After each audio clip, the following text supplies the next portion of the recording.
Here's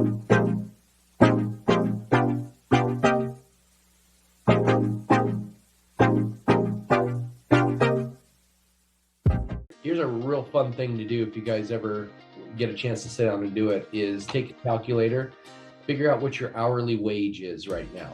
Based off of how many you're closing per year, do the calculations and figure out what your time is worth. Where you could be out doing other things and actually picking up sales quicker versus showing houses to somebody that already has a buyer.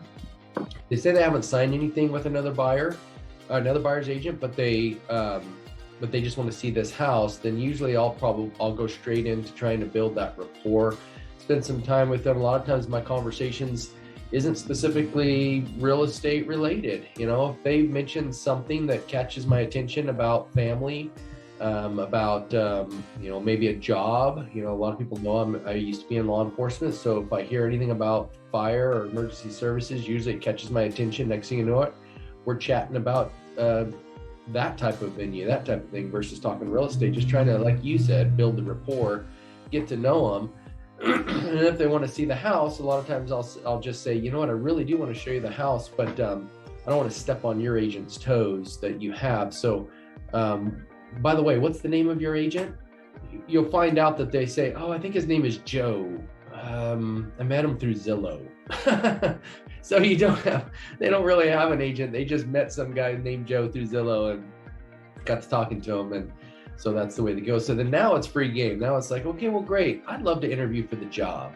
Would you allow me to interview for the job to be your agent? Because one is I'm a hard worker.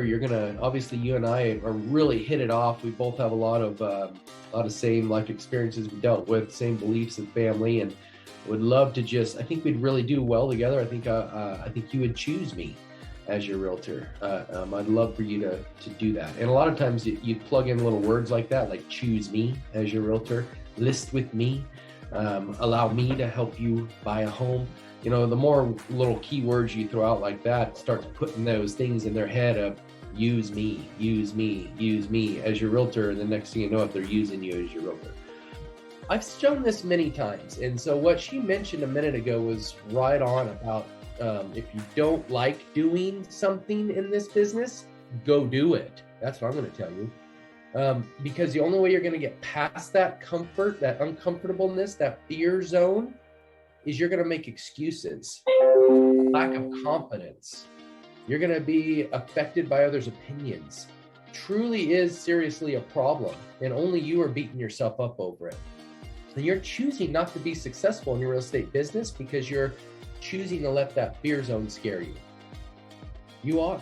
So get out of that comfort zone and do the things you don't like to do. Because remember, when in the end, I've said this before, I don't know, I just think it's funny. I always say, like, if you're flipping burgers at the, maybe you don't like to work the grill because you get all greasy over there, you'd rather work the register, but you know what? You're required to work the grill because your supervisor at McDonald's is going to make you go work the grill for an hour. You don't like it, but it's a job. It's a job you're choosing to do. So you got to go work that grill for that hour. All right. So in your career as a real estate agent, as a business owner, there's going to be tasks you have to do that you're not going to like, and you got to go do them. So if you're making an excuse right now not to go door knocks in neighborhoods, not to do like Wendy said and go to the neighborhoods that you want to work, the neighborhoods that you know you need to work, the ones that are going to be where you're going to pick up your majority of your buyers and sellers, maybe those neighborhoods that are in the $300,000 range that are hard to find right now, when they find one, they actually sell. Go to those neighborhoods, those move-up neighborhoods, the ones where people are typically moving out, you would sell. Oh, one more thing. When you list a house, if it doesn't sell, guess what? It's not the end of the world. You know why? Because you got the listing, and when you get a listing, you use that listing to get more listings. That's the reason why you got a listing. So we have so many leads that dump in off of every listing we get. We retarget them, we door knock around them, we meet so many people. That's what that listing's for, to get more listings or buyers. And you don't get buyers off an open house by just putting a sign up front and sitting in there and hoping people show up. No, you retarget that all week long that you're doing an open house this weekend. You door knock it once, minimum, sometimes twice. door knocking it. Sometimes go to another neighborhood that you think would be moving up and moving to this neighborhood, and that's the neighborhood you door knock. To tell them about the open house you're doing over here, because there may be people over there that are busting out of the seams because they had too many babies and they need this size of a house. That's the neighborhood you door knock. So you're specific to what you're doing, but this is a job, you got to go do it. But it's fun. Once you get past that fear zone, you get into that learning zone. Now you're actually getting better at door knocking because it's no longer a scary thing anymore. And then you're going to get into the growth zone to where you're going to actually start hiring somebody to door knock for you. That could happen. Anyway, door knocking is the way to go. It's the key way to go. It's one way to go get buyers quick, go get sellers quick, go meet people, add new people, match your numbers. Remember, 20 a day is what you should be shooting for. It's 100 a week. You could easily do that by door knocking. You could easily do that by going door knocking businesses downtown Eagle, downtown Meridian, downtown Tulare, Visalia, Nampa, Boise. Go door knock with a handful of business cards and a handful of flyers about you and say, hey, I know you're a business owner here. I'd love to send some people into your store. Would that be okay with you? I've got some friends that might be looking, that are going to be looking for these products. What I'd like to do, if you want to make me a flyer, I'll put your flyer in my buyer's packets and hand in my seller's packets so that they see your information. But would you allow me to put my flyers and cards in your store? If you know of anyone looking to buy or sell or invest in real estate, and then what I'll do is I'll send people your way too. It's a business partnership. Doesn't cost either one of us money. Are you going down and meeting these businesses? Guess what? Businesses buy houses. They also buy big houses, typically.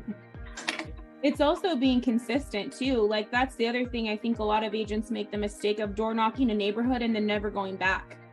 So you really do have to have that consistency in showing up, because at the end of the day, our business is relational. It's about relationships. Mm-hmm. And to be honest with you, in my experience, my clients care less about my skills as a realtor. They care more about whether or not they like me and they enjoy shopping for houses with me, if they enjoy talking to me. And so being consistent in building the relationships is important. You can't just door knock a neighborhood and never go back and expect people to call you from that one thing you left. Same with the businesses. You have to go back and say, hey, I just wanted to check and make sure you guys didn't need any more cards, And then like I've made jokes before when I've left my cards at places like friends' businesses and stuff, like, why is there so many cards here still? And so it's kind of like you have to keep going back, and I think people don't. And so that's why they don't like door knocking or they don't like cold calling, because they don't follow up. They don't keep the consistency. And I think we're all guilty of it.